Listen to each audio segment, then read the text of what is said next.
I'm Vienna, like the city in Austria, not the sausage. I'm 14. My mom and I have traveled to 20 countries across 5 continents for nearly a decade. On this channel, Wandering Vienna, I explore teen travel and financial principles from a teen's perspective on how financial awareness made it all possible, and it could be for you too. So, I came across this quote recently that I haven't stopped thinking about. It was written by a man named George Herbert. He was a poet and a priest who lived in England in the 1600s, and he said something that felt like it was written for now. What one does not spend, one will have. That's the whole quote. 8 words.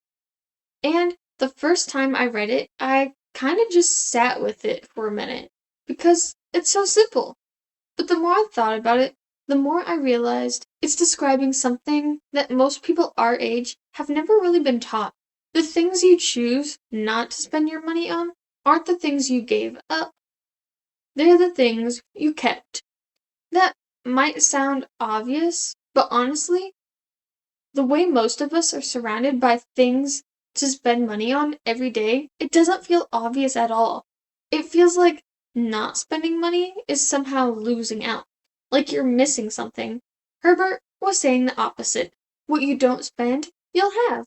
The choice not to spend isn't a loss, it's a gain. I want to talk about what that looks like in real life, not in theory, in the kind of life that my mom and I have actually built together, and in the kind of life I think you could build too. My mom and I have a phrase we use a lot. We call it plugging the holes in your pocket. The idea is simple. Most people walk around every day with money leaving through holes they don't even know that are there. Not big dramatic purchases, just small, quiet, consistent leaks. A subscription that renewed automatically 3 months ago that you forgot you signed up for. An app that charges you every month that you haven't opened since the summer. The habit of grabbing something small every day that doesn't feel like much in the moment, but quietly adds up to a real number by the end of the month. These are the holes. And most people have them. I had them. My mom had them. Herbert's quote is really about this. What you don't spend, you'll have. But the flip side is also true. What you spend without noticing, you won't have. And most of the time, you won't even remember where it went. The first thing my mom and I did when we got serious about our money was just look. We went through our accounts and traced every purchase for a month. Not to judge anything, just to see it clearly. And what we found surprised us. Not because there were huge expenses that we didn't know about, but because there were so many small ones. Like little amounts in little places that added up to something we could actually do something with if we saved it. Plugging those holes was the beginning of everything else. Not a new income, not a big financial plan, just stopping the leaks. This is the F in my F.A.T.E framework, financial awareness. You've got to see it before you can do anything about it. And most people haven't actually looked. I want to be real about something, because I think there's a version of this conversation that makes not spending sound easy and obvious. And it's not always either of those things. We live in a world that's genuinely designed to get you to spend money. Every app, every notification, every recommendation algorithm, every limited time offer is pointed in the same direction. Spend now. Don't wait. You deserve this. Everyone else has it. And sometimes the pull is real. I feel it. You probably feel it. So when Herbert says, what you don't spend, you'll have, I don't think he was saying it's easy to not spend. I think he was pointing at the result. The thing waiting on the other end of that choice. When you don't spend the $20 on something you didn't really need, you still have $20. That sounds so simple, it's almost embarrassing to say out loud. But the reason it matters is because $20 kept consistently becomes something. $20 a week is $80 a month. $80 a month is $960 a year. Almost $1,000 from just making one small intentional choice every week. That's not nothing, that's a flight somewhere. That's the beginning of an investment. That's options you didn't have before. And the interesting thing is, most people who track this honestly find that the money they were spending without thinking about it wasn't even making them happy. It was just leaving quietly through the holes. This is the A in fate. Awareness applied. Knowing where your money goes and letting that knowledge actually change the small choices you make every day. Not perfectly, just more intentional than before. My mom and I have been to 20 countries across 5 continents together.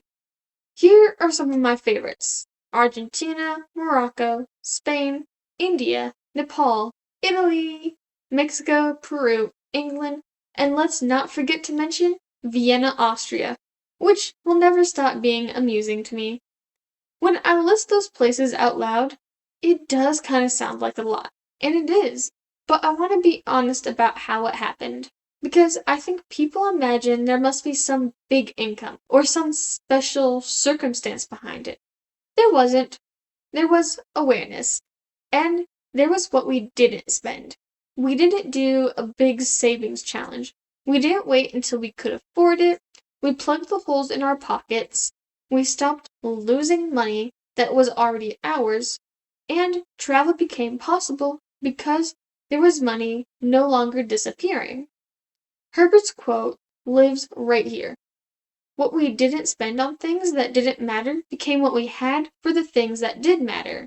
That's the T in fate. Travel. Travel isn't the goal you save towards, it's the result of being financially aware. It's what becomes available when you stop letting money leak through holes you didn't know were there. And I genuinely believe that more people have access to this than they think.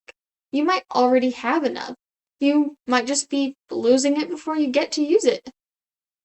The last thing I want to say is about timing, because I think this is where Herbert's quote gets really interesting if you're our age. What you don't spend, you'll have, but if you start that habit young, what you have grows in a way that genuinely is hard to picture until you see the numbers. I invest $50 every month into an S&P 500 index fund. That's not my travel money, that's completely separate. This is money I'm putting away for decades from now, not for anything specific soon. I'm doing it because I understand that money given time grows on top of itself. The money earns a return. The return earns a return. That return earns a return. Over 30 years, that $50 a month becomes something that would take me much longer to save if I waited until I was 30 to start. That's compound growth. And the single ingredient that makes it work is time, which means the single biggest financial advantage you have right now, at whatever age you're watching this, is that you still have time. More time than you'll have next year, more time than any adult who wishes they started earlier. The E in FATE stands for early, not because starting early is some clever trick, but because time is the one thing you can't get more of. You can earn more money, you can learn more skills, but you can't buy back the years you didn't start. George Herbert wrote his quote in the 1600s. He didn't know about index funds or compound interest or any of the specific tools we have today, but he understood the root of it. What you don't spend, you'll have, and what you have, given time and intention, becomes something much larger than what you started with. You don't need to have it all figured out. You just need to look at where your money's going, plug the holes, and start. Today's better than next month. This year's better than next year. So, George Herbert said that what one does not spend, one will have. He wrote that over 400 years ago, and I think it might be the most practical financial advice I've ever come across. The money you chose not to lose is money you get to keep, and money you get to keep, used with intention, becomes something real. Plug the holes in your pockets, pay attention to the small choices, let what you don't spend become what you have, and start now, while time's still working in your favor. That's the whole thing. That's F.A.T.E. Financial Awareness Travel Early. And it started for my mom and me with just deciding to look. If this connected with you, share it with a friend who needs to hear it. Click the like and subscribe button and join my journey. If you're new here, this is Wandering Vienna. I'm really glad you found us, and make sure to come back because there's always more to explore. Bye!